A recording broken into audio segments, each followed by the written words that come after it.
Welcome back to Ghost Pirate Entertainment. I'm your host, Kanan Becker, and today we do another deep dive into Tubi.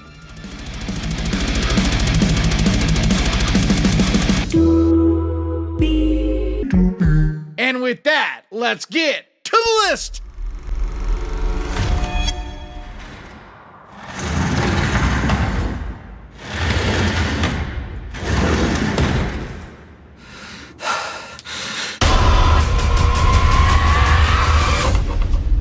The Exorcism of God is a 2021 supernatural horror movie. Co-written and directed by Alejandro Hidalgo, it stars Will Bainbrick, Irene Castillo, and Joseph Marcel. An American priest working in Mexico is possessed during an exorcism and ends up committing a terrible act. And years later, the consequences come back to haunt him.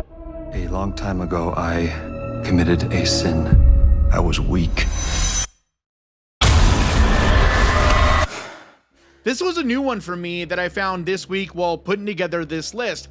And I'm pleasantly surprised by this because it's pretty unique and it's in a subgenre that has been done to death. We've seen so much possession, religious horror movies.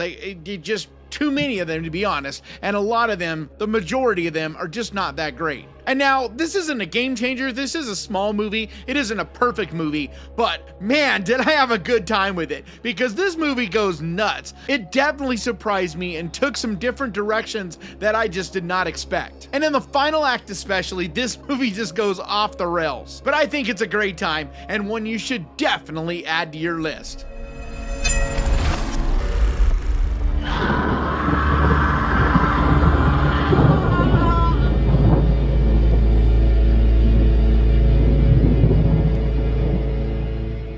Hagazussa, A Heathen's Curse is a 2017 German horror movie, written and directed by Lucas Fijelfeld in his feature directorial debut. It stars Alexandra Quinn and Tanya Petrovsky.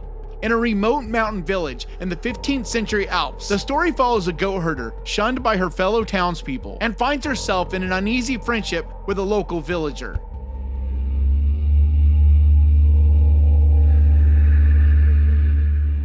This movie is dark and pretty slow. This is definitely a slow burn, so you got to be patient with it and let it unfold. But it's also a very beautifully shot movie.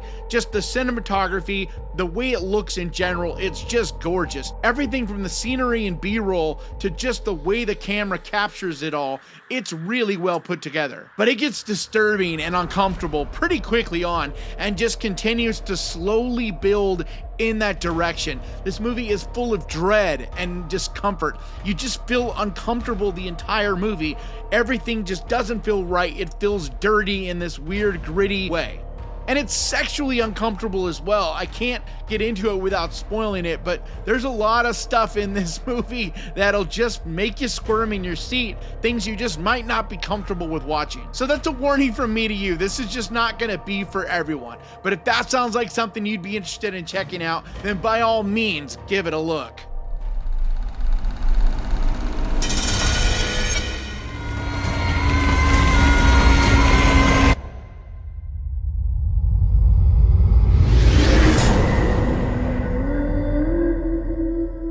The Harbinger is a 2022 supernatural horror movie. Directed by Andy Mitten, it stars Gabby Beans, Emily Davis, and Raymond Anthony Thomas. The plot's about a young woman plagued by horrific nightmares who must enter a hellish landscape to confront her greatest fears. It's like any dream. I can move around, but something else is making my choices. This is one of those movies that I am just never gonna let die. Every now and then, I've gotta mention it because I just think it's that good. I think it's really a special little movie that just is not nearly well known enough. It's one of the few movies that came out during the pandemic time and dealt with that in a way and talks about different issues that we were all facing but in a way that is an intelligently put together story, something that's actually interesting and doesn't feel preachy or bothersome, but instead it's disturbing and uncomfortable, and I thought really thought-provoking and profound. It also has some really interesting visuals, things that are disturbing and uncomfortable, as well as some creepy, nightmare-fueled moments. It's well acted and directed, the pacing's great. Just in general, this is a well done, well executed movie, and one that I highly recommend. There have been men who have been burned alive for just a glimpse of what you are about to witness.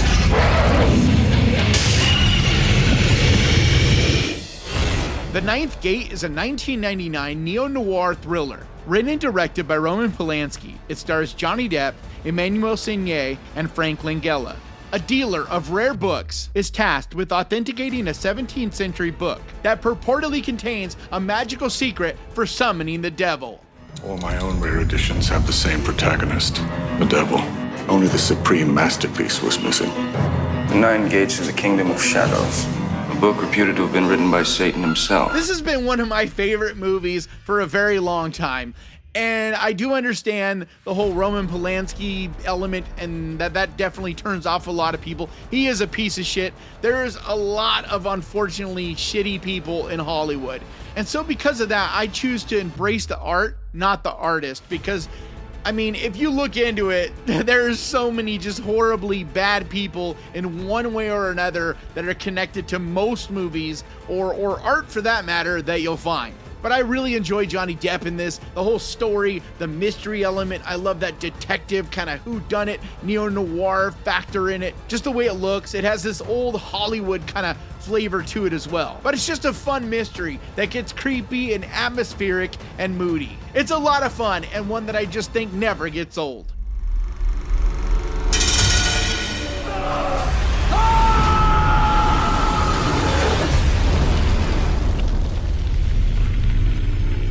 Horns is a 2013 dark fantasy horror movie, directed by Alexandra Aja and based on the 2010 novel of the same name by Joe Hill. It stars Daniel Radcliffe, Juno Temple, and Max Minghella. In the aftermath of his girlfriend's mysterious death, a young man awakens to find strange horns sprouting from his forehead.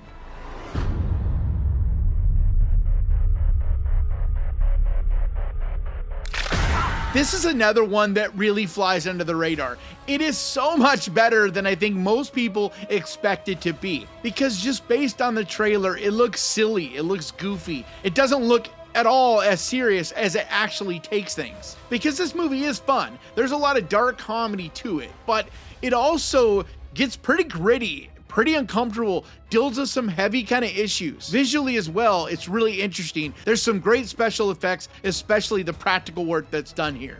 But Daniel Radcliffe, like always, gives one hell of a performance here and really elevates this to a different level. So if you've never seen this one, I think it's worth giving a shot, because I think you'll be pleasantly surprised.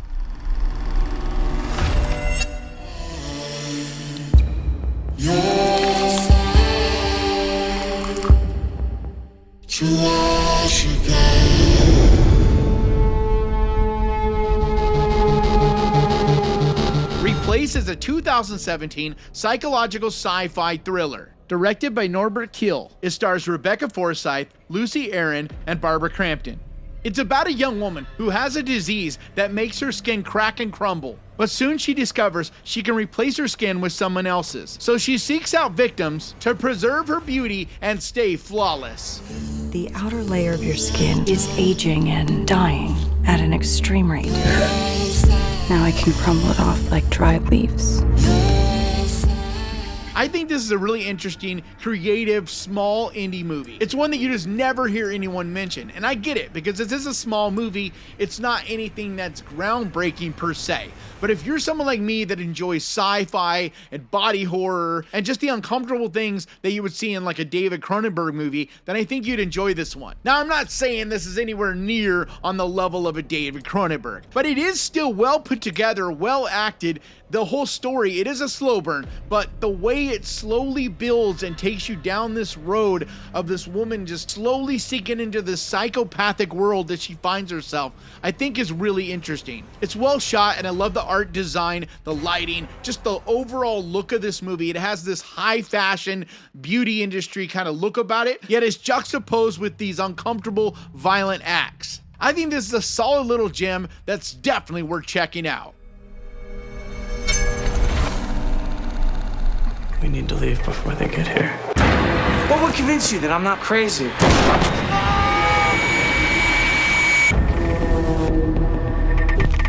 Resolution is a 2012 sci-fi thriller, directed and starring Justin Benson and Aaron Moorhead. It also stars Vinnie Curran. A man imprisons his estranged junkie friend in an isolated cabin to force him through a week of sobriety. But the events of the week are being mysteriously manipulated. The people come here to look for aliens, ghosts and cults and gateways to hell. What was that? Looking into other dimensions. I respect the hell out of Justin Benson and Aaron Moorhead because these guys make movies on just pennies. I mean, they do these micro budget kind of films that actually deal with some really heady issues, some really high level stuff. It's the definition of low budget, high concept kind of movies, which also make it hard to kind of talk about this because it's easy to spoil. There are some through lines and things between this movie and the next movie I'm going to talk about, and they deal with some really interesting things that if I mention, like I said, it'll kind of spoil it. But it's sci-fi and really thought-provoking. It's one of those films that after you've seen it, you'll just keep mulling it over in your head, trying to completely get the whole picture of what you just watched figured out. But I think it's a really interesting movie, especially for being such a micro-budget production. And one that if you've never seen, I think you should absolutely give it a look.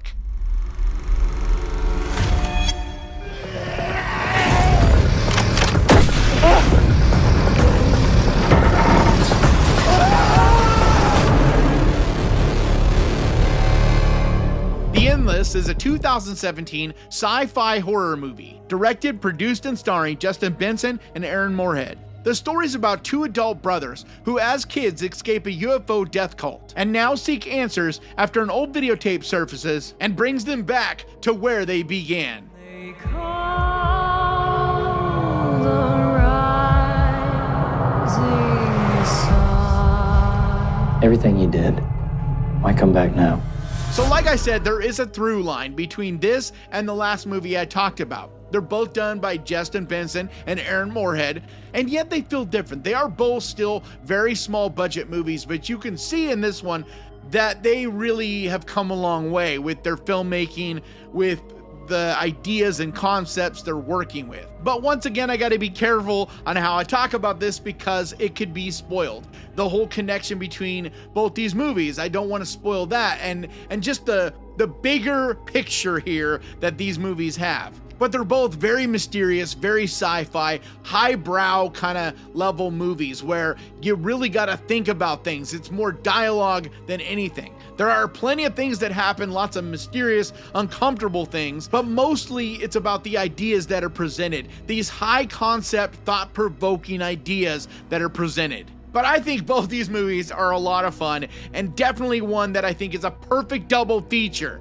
So that's why I put them back to back on this list. I haven't done a double feature in quite a while, but I thought it would be really fun to do a double feature Justin Benson and Aaron Moorhead, because I think a lot of you out there that have not heard of them yet will come out of watching these two movies as big fans of these guys. So definitely do yourself a favor and check these out.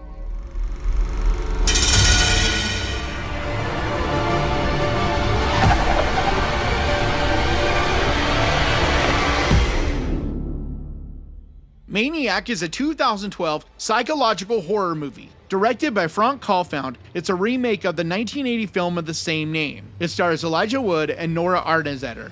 The story is about a serial killer who removes his victims' scalps and attaches them to vintage mannequins he restores in his late mother's shop.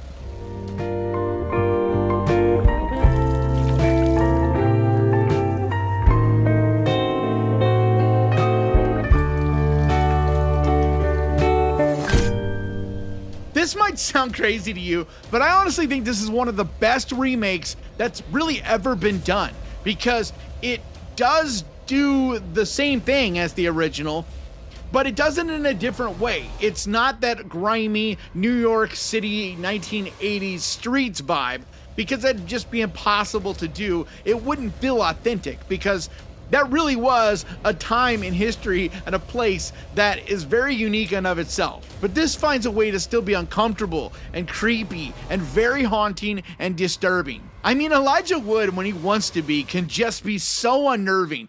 And in this role, it's so strange because he's likable and yet absolutely haunting and just so uncomfortable to watch. It's gritty and grimy and very intense, and one that I think definitely flies under the radar. And if you've never seen it, you should absolutely put it on your list.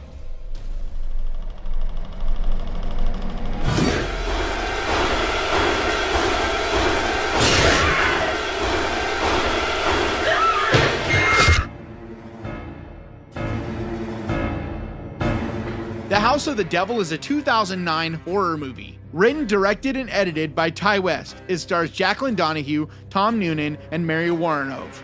Desperate to make some money so she can move into a new apartment, a college student takes a mysterious babysitting job. But after exploring this sinister-seeming house, she soon realizes her employers are hiding a horrifying secret. You have to forgive me, Samantha, because I've not been completely honest. So over the last couple years, Ty West has really made a name for himself. You can't talk about horror really without talking about Ty West in the movie X and Pearl, and a lot of people, including myself, are extremely excited about Maxine that's coming out in just a couple months. But before he did those movies, he did this gem. And honestly, I'm not gonna say I prefer it necessarily above those, because they're all different movies, but I think it's equally as entertaining and interesting. Just the look and style and flavor that this movie has. The cast, the dialogue, the story in general, it's creepy and foreboding and uncomfortable. It just has so much mood and atmosphere, it's just dripping off of it. He's so good at capturing a time period, and the way he captures the 80s and kind of a drab, boring, middle of the country 1980s to boot. It's very interesting and really captivating. And then it gets into the culty horror stuff that just makes your skin crawl. And I think Jacqueline Donahue is fantastic in this. It just has this really cool 70s meets 80s kind of old school horror feel about it. But I just think it's a fantastic movie and a great pick for this Saturday night. So do yourself a favor this weekend. Pick one of the movies off of this list, grab your popcorn and your candy, and enjoy! And that's gonna do it for me today. Thank you so much for checking this out. If you enjoyed it, do me a favor, hit that subscribe button and ding that little bell, because that is the best way to keep track of this channel. And when I post videos like this, and I post videos like this every single week, I also want to give a huge, massive, enormous thank you to the Ghost Pirate crew, to you guys over on Patreon, and to the channel members over here. You guys absolutely mean the world to me. And if you would like to help support this channel over on Patreon, there's a link down in the description. Or if you want to become a channel member and help support the channel that way, there's a button right down there that says join. But like always, thank you so much for watching. Please crush that like button. And remember, guys, horror can be fun. And if you enjoyed this, click right here to watch me talk about 10 more movies that I think you gotta see. And I'll see you guys next time.